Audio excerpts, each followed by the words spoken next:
es pisoteado. Mientras triunfan los siervos de Satanás en la iglesia, Dios queda deshonrado y la verdad anulada en su propia iglesia. Y entonces, ese era el párrafo que estudiamos esta mañana. Ahora, el que vamos a estudiar ahora, en la página 66. Las abominaciones por las cuales los fieles suspiraban y lloraban. Y recuerden que los únicos que van a recibir el sello de Dios son los que están suspirando y llorando por las abominaciones que se hacen en la iglesia. Las abominaciones por las cuales los fieles suspiraban y lloraban. ¿Y cuántos son los fieles? Leímos hace un ratito. Un grupo pequeño que se mantiene defendiendo la luz y la verdad presente. Es un grupo pequeño, no es toda la iglesia. Un grupo pequeño en la iglesia que se mantiene defendiendo la verdad y que se mantiene sin suciedad en su vida. Porque yo puedo llenarme mucho la boca diciendo yo defiendo la verdad presente, pero si mi vida está podrida, si yo estoy podrido por dentro y cuando cierro la puerta y bajo la cortina de mi recámara hago lo mismo que hacen los demás, entonces ¿de qué me sirve estar predicando la verdad presente? Tiene que haber pureza de verdad, pureza de doctrina, pero tiene que haber pureza de vida en el corazón de los seres humanos para que reciban el sello de Dios. Eso lo vimos esta mañana. Sigo leyendo. Las abominaciones por las cuales los fieles suspiraban y lloraban eran todo lo que podían discernir los ojos finitos, los que ellos sabían. Pero los pecados mucho peores, los que provocaron los celos del Dios puro y santo, no les estaban revelados a estos fieles. Nomás ellos lloraban y gemían por ver lo que estaba pasando en la iglesia. Pero lo que realmente estaba pasando, que hace que Dios se enoje, ni lo saben. ¿O a poco nosotros sabemos de los tratos que ha hecho la iglesia adventista con el Vaticano? ¿Eso nos han hablado a nosotros en la iglesia? ¿Su pastor le anunció de los arreglos con el ecumenismo que ha hecho la iglesia? ¿Con el Concilio Mundial de Iglesias? Nos tenemos que enterar así, porque a Ángel Manuel Rodríguez se le escapó decir que tenían años que están yendo al Vaticano a tener reuniones con el Vaticano. Y si no me creen, vayan a buscarlo en YouTube y pongan Ángel Manuel Rodríguez o pongan Iglesia Adventista e Iglesia Católica y van a encontrar a Ángel Manuel Rodríguez de la Asociación General declarando que el Vaticano los trató de mil amores a los adventistas que fueron para allá. Y hasta les quitaron el crucifijo en el cuarto donde los hospedaron, en respeto por ellos. Oiga, ¿qué están haciendo los adventistas metidos en el Vaticano desde hace años? Vamos como observadores, ¿sí? ¿Y cómo yo voy a denunciar a Babilonia si yo me siento a la mesa con ellos? ¿Andarán dos juntos si no estuvieran de acuerdo? Ustedes no me creen lo que estoy diciendo, ¿verdad? Que el pastor Gambetta está exagerando, ¿no es cierto? Vayan y búsquenlo ustedes. Dense cuenta de lo que está pasando. Y él dice ahí en ese video, ¿saben lo que él dice? Él dice, hemos tenido muchas reuniones a lo largo de varios años. ¿Ustedes se habían enterado que la iglesia adventista estaba mandando a representantes oficiales a hablar con el Vaticano?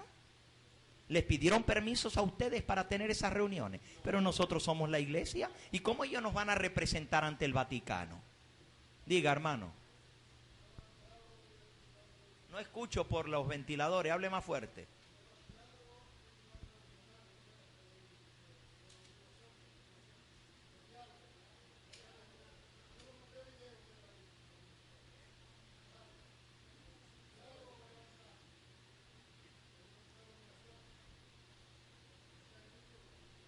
Está en YouTube. Está en YouTube, sí señor. Ángel Manuel Rodríguez. del Instituto de Investigación Bíblica de la Iglesia Adventista del Séptimo Día a la Conferencia General. Él es puertorriqueño, hermano, puertorriqueño. Y él va en representación de la Iglesia Adventista ante el Vaticano, a tener reuniones secretas con el Vaticano. Y el Concilio Mundial de Iglesias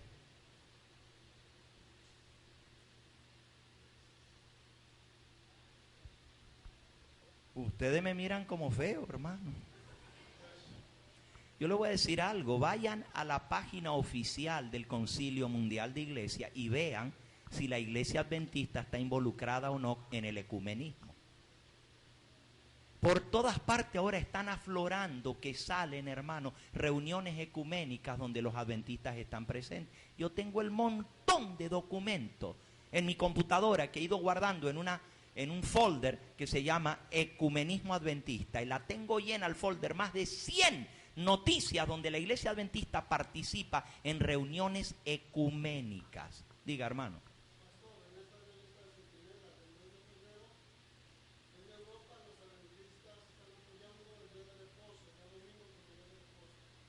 Ahí lo dice, Centinela, ¿de qué mes? De febrero, de enero. Dice que los adventistas en Europa están apoyando el domingo en Europa, porque hay un movimiento fuerte para la ley dominical en Europa, en la Unión Europea. Hermano, dice aquí, los pecados por los cuales suspiraban y lloraban los fieles eran lo que sus ojos humanos podían discernir, pero los pecados mucho peores, los que provocaron a celos al Dios puro y santo, no les estaban revelados a ellos. El gran escrutador de los corazones conoce todo pecado cometido en secreto por los obradores de maldad. Estas personas llegan a sentirse seguras en sus engaños, y a causa de la longanimidad del Señor dicen que Él no ve, y luego actúan como si Él hubiese abandonado la tierra. Pero Él descubrirá su hipocresía, revelará a otros esos pecados que ellos ocultaban con tanto cuidado. Dios va a permitir que esas cosas salgan a la luz. Otros que no son del pueblo de Dios van a descubrir esas cosas, que es lo que está pasando ahora. Ninguna superioridad de jerarquía, dignidad o sabiduría humana, ningún cargo, por sagrado que sea, impedirán a estos hombres que sacrifiquen los principios cuando sean abandonados a su propio corazón engañoso. No importa el cargo más alto que tengan, sacrifican sus principios.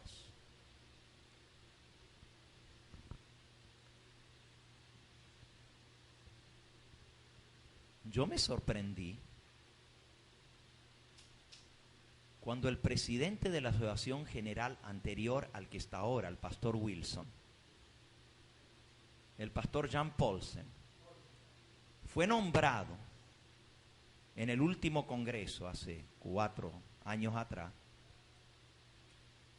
o 5 años atrás, y sale una carta de felicitación de parte, no, eso fue hace 8 años atrás, de parte del cardenal Joseph Ratzinger, felicitando a Jan Paulsen porque había sido nombrado presidente de la Iglesia Adventista del Séptimo Día a nivel mundial. ¿Y por qué lo felicita Ratzinger? Porque él había sido su maestro, donde el pastor adventista, presidente de la Asociación General, Jan Paulsen, el anterior a Wilson, él se graduó con un doctorado en misiología de la Universidad de Tübingen, en Alemania, que es la universidad número 1 en el mundo para ecumenismo. De ahí salen todos los líderes ecuménicos. El presidente del Concilio Mundial de Iglesias fue compañero de estudios de Jean Paulsen. Pero quien lo felicita por llegar a ser el presidente de la Asociación General de los Adventistas del Séptimo Día es Joseph Ratzinger, que en ese momento era el presidente de la Comisión de Fe y Doctrina del Vaticano. Actualmente Joseph Ratzinger es Benedicto XVI. El Papa fue maestro de Jean Paulsen. El actual Papa, cuando era maestro en Tübingen, fue profesor del antiguo presidente de la Iglesia Adventista a nivel mundial. Y uno dice, pero ¿cómo puede ser? Si Dios levantó a la Iglesia Adventista para denunciar a Babilonia, para desenmascarar a Roma, para decir sus pecados y su doctrina falsa, ¿cómo puede entonces el presidente de la Iglesia Adventista haberse sentado a tomar clases con el actual Papa romano? Son cosas que no tienen explicación. Por eso dice su mensajera, las abominaciones por las cuales los fieles suspiran y lloran son lo que sus ojos humanos pueden discernir. Pero los pecados mucho peores, los que provocaron los celos del Dios puro y santo, no les estaban revelados. Estas personas llegan a sentirse seguras en sus engaños. Y a causa de la longanimidad del Señor, dicen que Él no ve y actúan como si Él hubiera abandonado la tierra.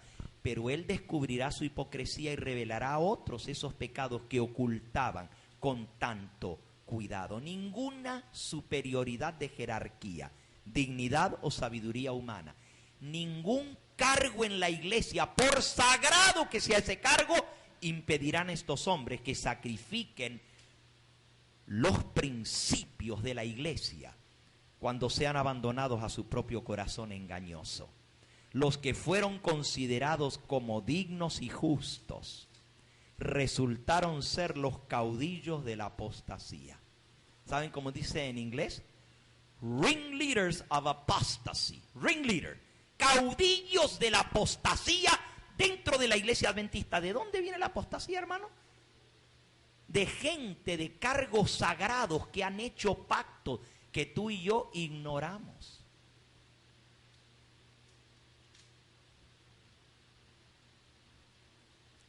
Y estos líderes, perros mudos, que no pueden ladrar, porque ¿cómo van a ladrar si el que viene es amigo de ellos?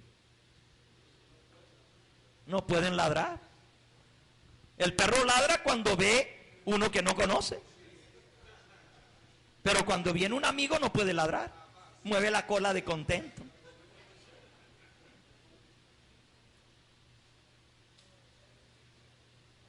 Los que fueron considerados como dignos y justos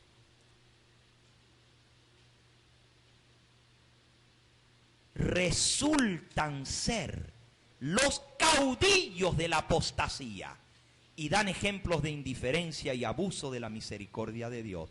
Ya no tolerará él su conducta impía y en su ira obra con ellos sin misericordia. De muy mala gana el Señor retrae su presencia de aquellos a quienes bendijo con tan grande luz.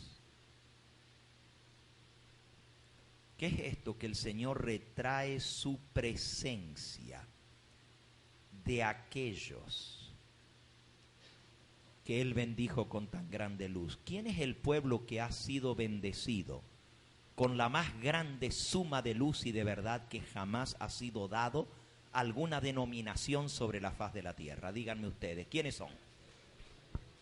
Bueno, si no lo creen, déjenme leerse.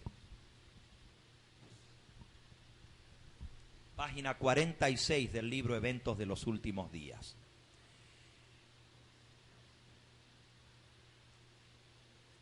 El Señor nos ha hecho los depositarios de su ley. ¿A quién los hizo depositarios de su ley? Antes era el pueblo judío, ahora es el pueblo ¿qué? Adventista, el que defiende la ley.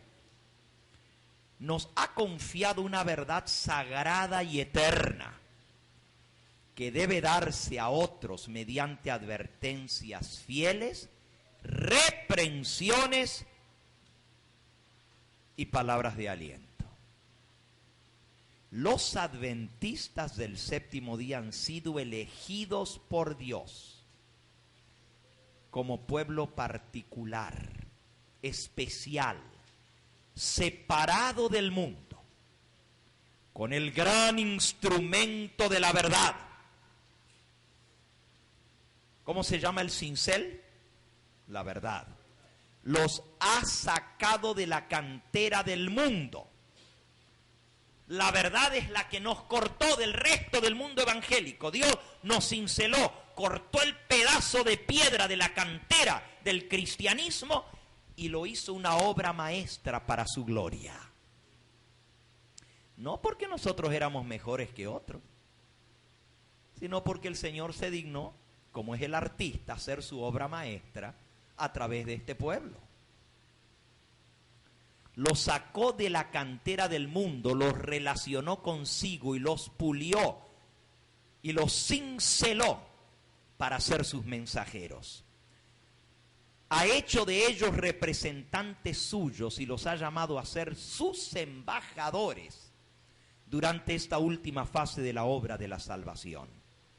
Les ha encargado a los adventistas del séptimo día que proclamen al mundo la mayor suma de verdad que se haya confiado alguna vez a seres mortales.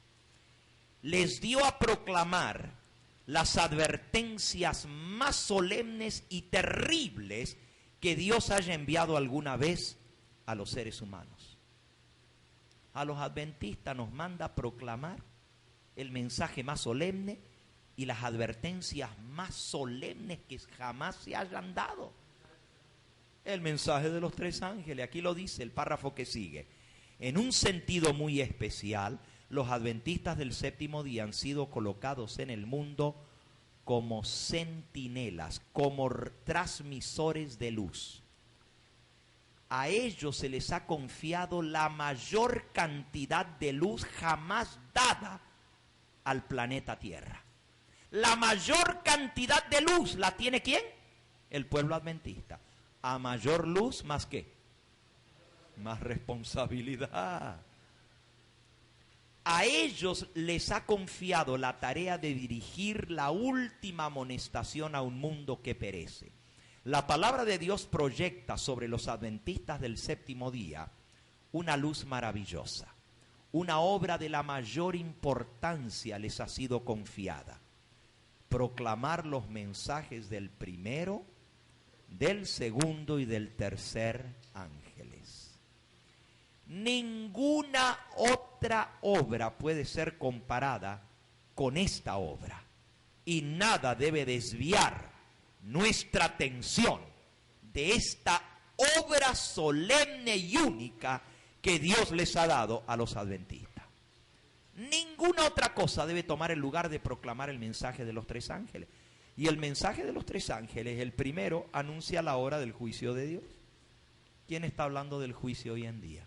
¿Quién está diciendo que el juicio está en su sexta etapa y que estamos a punto de comenzar la última etapa del juicio, que es el juicio de los vivos? Nadie ya predica del juicio investigador. Y ese es el mensaje del primer ángel. Pero el mensaje del segundo ángel, Apocalipsis 14:8, dice: ha caído Babilonia.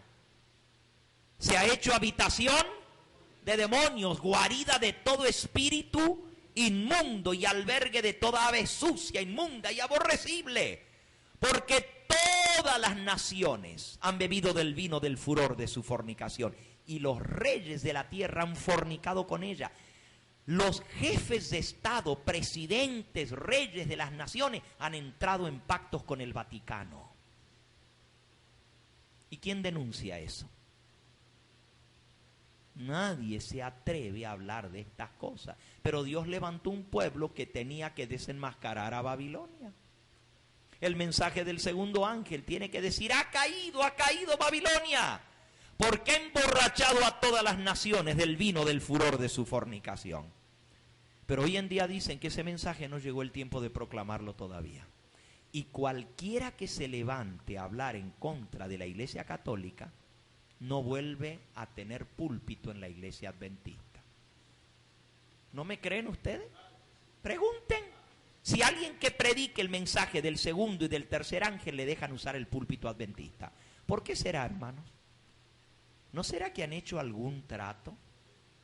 Cuando usted ve las fotos de la acreditación de la Universidad de Montemorelos y de la acreditación de la Universidad de Lindavista en Chiapas, y ve a los jesuitas dándoles la acreditación al curso de teología, ¿cómo puede ser que los jesuitas le digan a los teólogos adventistas lo que tienen que enseñar y acrediten su programa? ¿Cómo puede la Iglesia Católica acreditar el programa de teología de aquellos que fueron llamados por Dios para denunciar a Babilonia? ¿Ustedes creen que si estuvieran denunciando a Babilonia les van a dar la acreditación?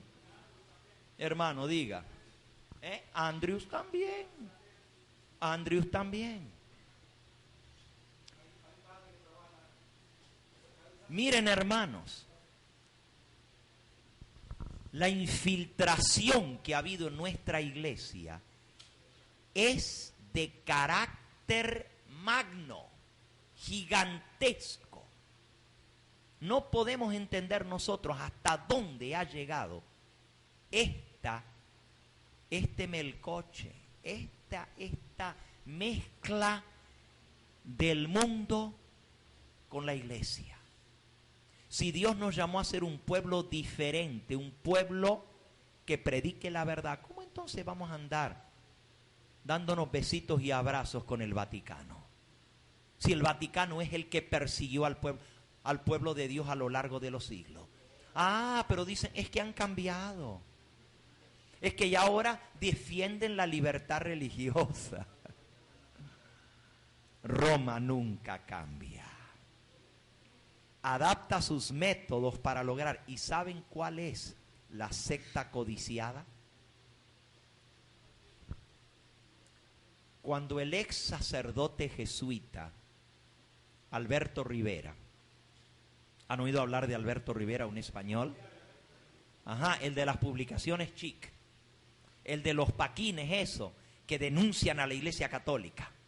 Ustedes saben que Alberto Rivera, por más de 12 años, trabajó infiltrando las iglesias protestantes. Se metió en un seminario teológico en San José, Costa Rica, y lo desbarató. Infiltrando, metiendo el ecumenismo. Un seminario teológico evangélico. Él cuenta su testimonio. Si nunca han escuchado a Alberto Rivera, vayan a YouTube y ahí pongan ex jesuita, sacerdote Alberto Rivera. Rivera con B larga, no con B corta, con B grande. Alberto Rivera. Cuando sale del catolicismo y se hace cristiano, comienza a dar su testimonio y comienza su persecución. 7 veces atentaron contra su vida. No lo pudieron matar.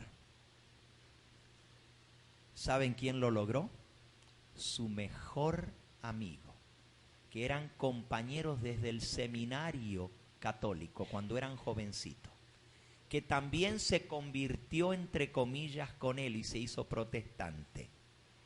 Ese fue el sacerdote amigo de él, de toda su vida, de más de 30 años o 35 años de ser amigo, fue el que lo envenenó, por palabra de su propia esposa. Lo mataron hace 2 años atrás, lo envenenaron. En una entrevista que aparece en YouTube, ustedes la pueden ver en YouTube, alguien en la audiencia, porque él está hablando de la infiltración jesuita en todo el mundo protestante. Y alguien en la audiencia, no se ve quién pregunta, puede haber sido un adventista o no. Yo pienso que puede haber sido un adventista que estaba escuchando su testimonio en un lugar repleto de gente, de más de 3.000 personas que estaban allí donde lo filmaron. Y le preguntan a Alberto Rivera, doctor Rivera, ¿usted cree que también la iglesia adventista está infiltrada por los jesuitas? Y este jesuita responde, la iglesia adventista es la que más ha atacado al papado y es la presa número 1 de los jesuitas. Es la principal objetivo de infiltración. Y la hemos infiltrado antes que a cualquiera de las otras iglesias. Es la primera que cayó en nuestras garras. En la garra de los jesuitas. Eso contesta este hombre, Alberto Rivera, que no era ni adventista.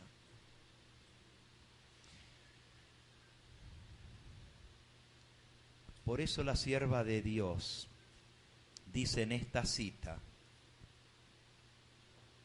de muy mala gana retrae el Señor su presencia de aquellos a quienes bendijo con gran luz y que sintieron el poder de la palabra administrada a otros.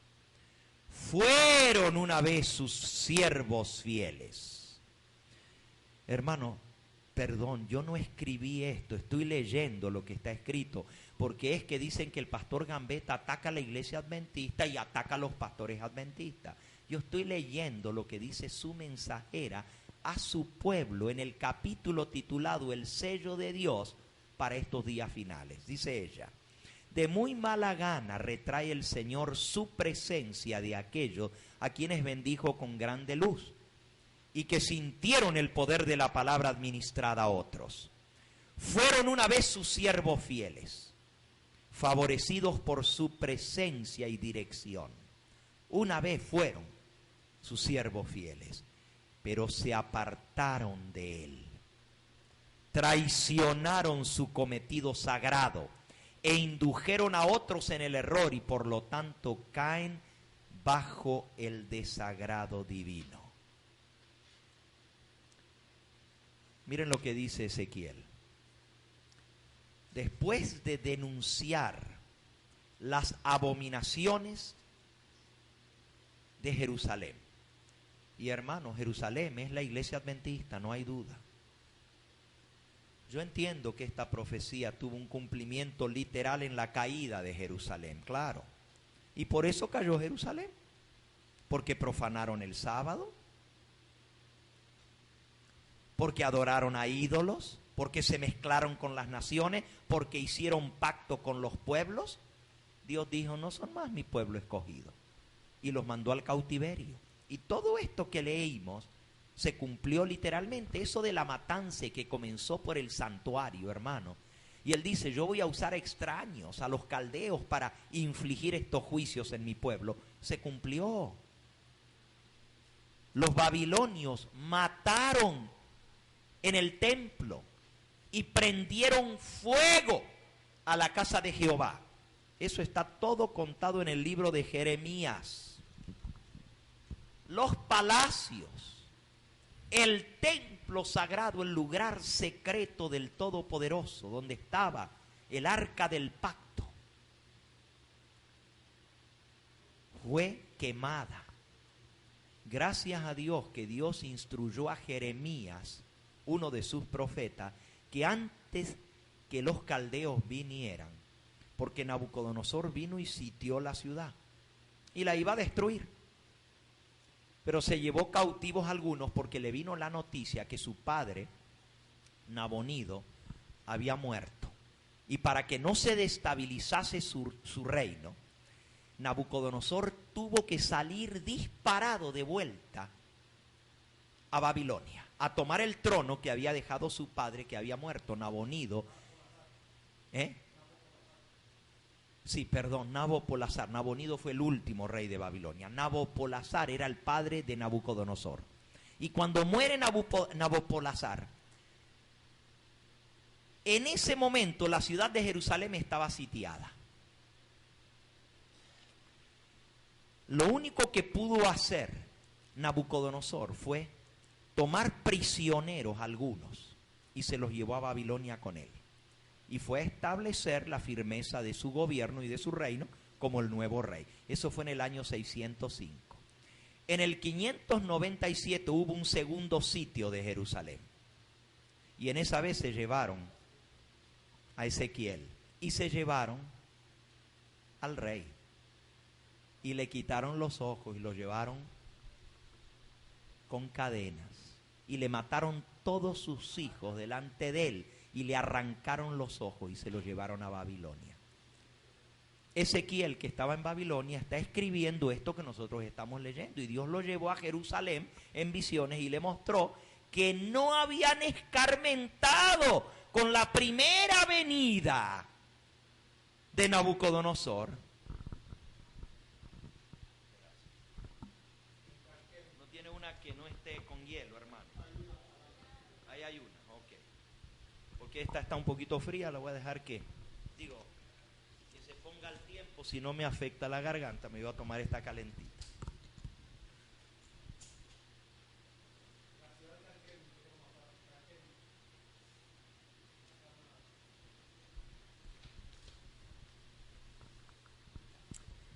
Ezequiel, de quien estamos estudiando ahora, y ahora les estoy dando el contexto histórico de lo que estamos leyendo. Ezequiel fue llevado al cautiverio. Y estando allá en Babilonia, el Señor le da la visión de Jerusalén. Y lo agarra del pelo, de las guedejas de su cabeza, y lo levanta por el aire y lo lleva en visión a Jerusalén, a la casa de Jehová. Y eso es lo que estamos leyendo nosotros. A todo esto, el profeta Ezequiel está en Babilonia, pero en Jerusalén la gente sigue rebelde contra Dios. Y en lugar de confiar en Dios, hacen un pacto. Adivinen con quién. Con los egipcios. Se unen con sus antiguos enemigos, con los que los tuvieron cautivos y esclavos, ahora hacen un pacto. Y firman el pacto con los egipcios para pelear contra Babilonia. Yo no tengo tiempo de darles todo el contexto histórico, pero Jeremías es el que profetiza de eso. Y le dice, no hagan pacto con Egipto. Sométanse al rey de Babilonia, que ese lo envió Dios para castigar a su pueblo por sus pecados. Si ustedes se someten, el templo no va a ser destruido. Dios va a preservar el templo. Dejen de adorar a los ídolos y adoren al Dios verdadero. Jeremías fue otro profeta Elías, que Dios levantó en medio de la apostasía. Y por más que predicó, y le fue hasta decir al rey. ¿Y qué hizo el rey? Cogió el rollo que él traía escrito, las endechas y los castigos que venían en Jerusalén, y lo quemó y lo echó al fuego. Y metió a Jeremías, el profeta de Jehová, en la cárcel. Lo metió en una cisterna, porque no quería escuchar. ¿Por qué? Porque dijeron, no, ahora tenemos un pacto político con Egipto, y Egipto nos va a salvar de Babilonia. Eso es lo que está haciendo la Iglesia Adventista, haciendo pactos con el Concilio Mundial de Iglesias, pero eso no los va a salvar de Babilonia. El pacto ecuménico que han firmado no nos va a salvar del rey de Babilonia. ¿Y quién es ese? El papado. Hermano, entendamos, las profecías de Apocalipsis hay que entenderlas a la luz del Antiguo Testamento, porque si nosotros leemos Babilonia y no entendemos lo que significa Babilonia, no vamos a entender lo que está pasando hoy en día. Por eso les estoy explicando Ezequiel, para que comprendamos lo que le está pasando a la Iglesia Adventista, lo mismo que le pasó al pueblo de Israel. Y no soy yo el que estoy haciendo esta aplicación, es la mensajera del Señor, Elena de White, que aplica Ezequiel capítulo 8, Ezequiel capítulo 9, a la Iglesia Adventista. El sellamiento, y también Juan en el Apocalipsis habla del mismo ángel que viene a poner un sello en la frente a los siervos de Dios. Así que esta es una interpretación válida. Esto no es acomodaticio, como dije al principio esta mañana. Yo no estoy acomodando esta interpretación para decir, mira, el pastor Gambetta agarró el libro de Ezequiel, que habla de los pastores de aquella época y se lo quiere aplicar a los pastores de ahora. No, no soy yo. Lean el espíritu de profecía y vean si la mensajera del Señor no es la que aplica esto a nuestros días.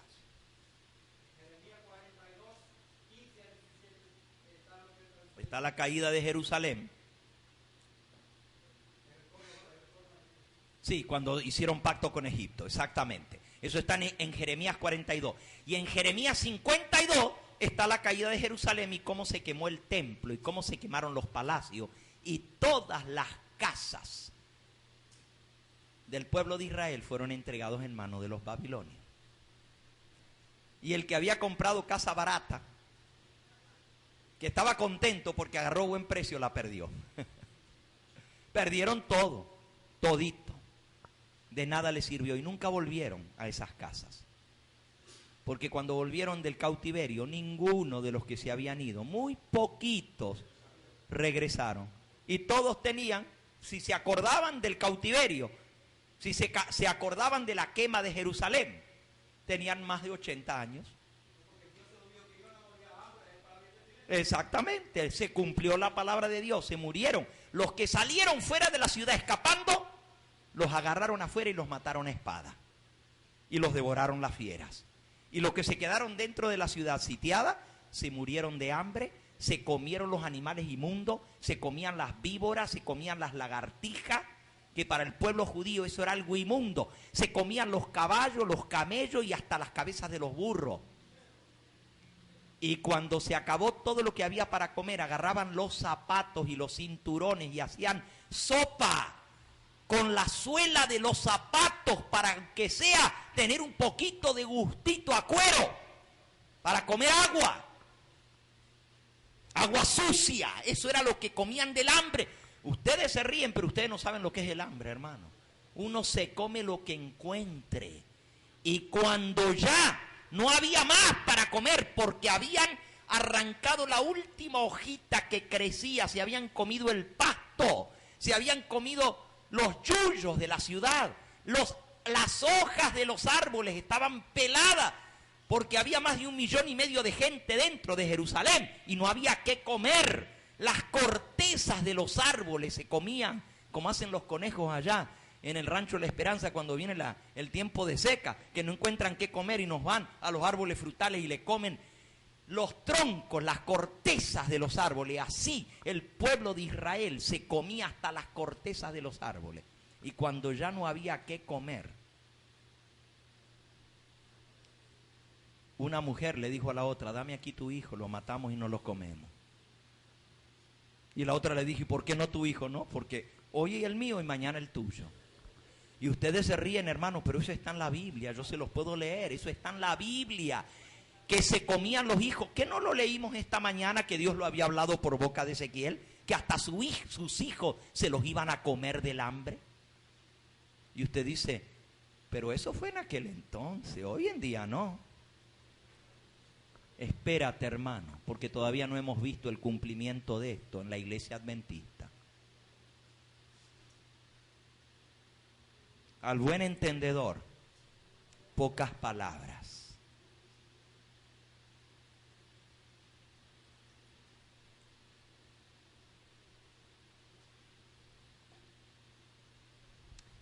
Después de la visión de las abominaciones en Jerusalén, y yo puedo hablar mucho de estas abominaciones.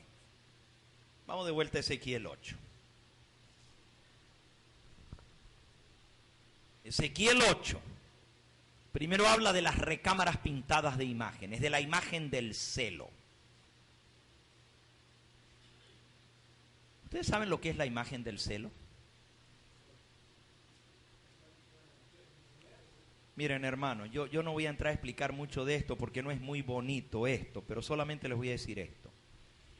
El dios Sol era representado por muchos símbolos.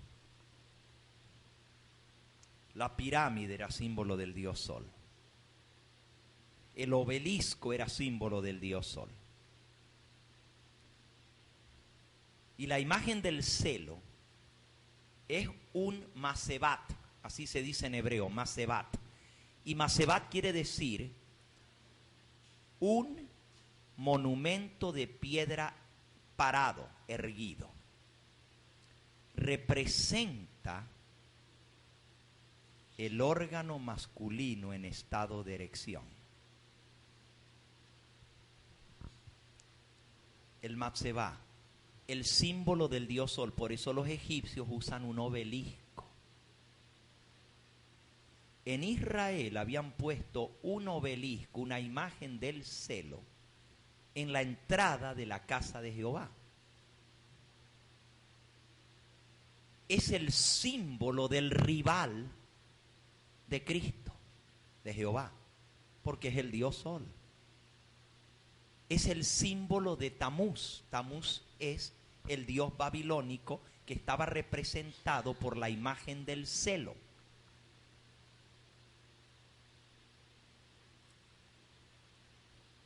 Este Tamuz, el dios babilónico, es el dios redentor entre los babilonios. Es el hijo del sol y la luna. Este Tamuz, si no me creen, vayan a la enciclopedia de religiones y averigüen ustedes. O vayan al libro Babilonia, Misterio Religioso, o a las 2 Babilonias del obispo Hislop. Ese es un libro que se escribió hace 200 años atrás, se llama Las 2 Babilonias de Alexander Hislop. Se consigue el libro en internet todavía. Un libro tremendo que desenmascara la religión babilónica y presenta cómo la Babilonia moderna se llama Iglesia Católica, Apostólica y Romana. Anoten el libro porque lo van a querer leer. Las 2 Babilonias de Alexander Hislop. Era un obispo de la Iglesia Católica que se hizo cristiano y desenmascaró el paganismo católico. Tremendo ese libro. Ahí explica quién era Tamuz. Y si no, pongan Tamuz en el internet y van a ver lo que dice la enciclopedia de Tamuz. Tamuz es el dios babilónico, hijo del sol y de la luna. Su madre se llama Semiramis, es la reina madre. Y su padre se llama Marduk.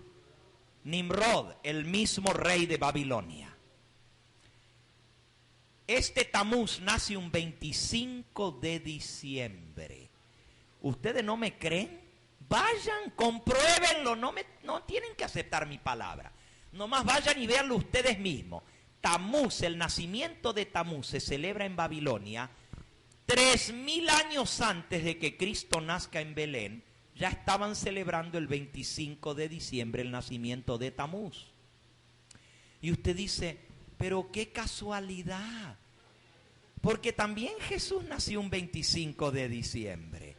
Hermanitos adventistas, debieran ser un poquito más inteligentes y no tan ingenuos.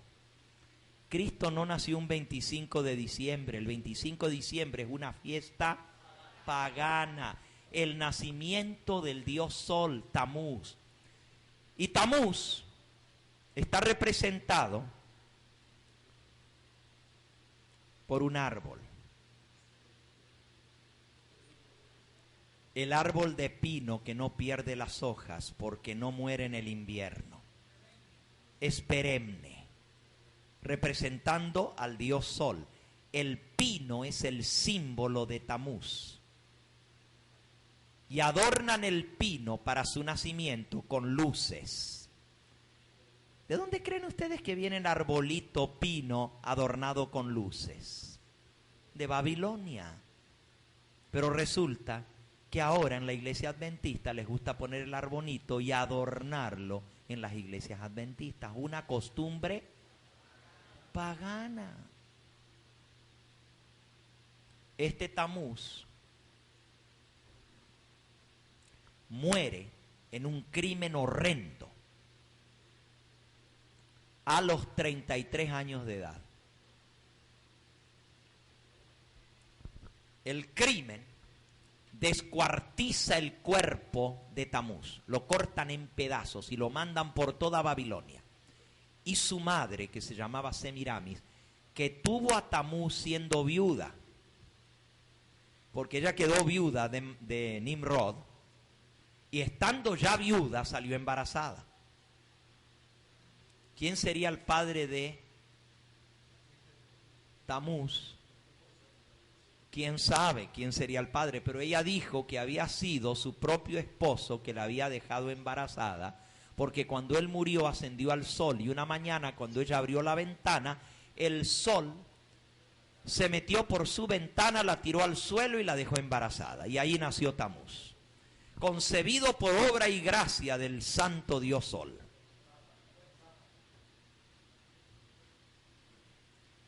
Ese Tamuz que fue concebido en marzo y nace en diciembre, porque son 9 meses, es concebido en la fiesta de la concepción, nace un 25 de diciembre.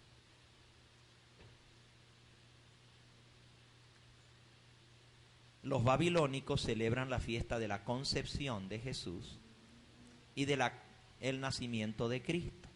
No confundan con la Inmaculada Concepción de María, que es otra. La concepción de Jesús es una fiesta pagana, la celebraban los babilónicos, la concepción de Semiramis. Esta mujer no solamente es la madre de Tamuz, pero es también su mujer, su consorte y su amante. La madre vive con su hijo sexualmente. En las religiones paganas, como Babilonia, entre los persas, entre los egipcios y entre los romanos, esto se conoce como el ritual de Tamuz. Entre los egipcios se le llama el mito de Osiris. Y si ustedes han estudiado psicología, saben que el mito de Osiris es el incesto de la madre con el hijo. Eso lo enseña Freud.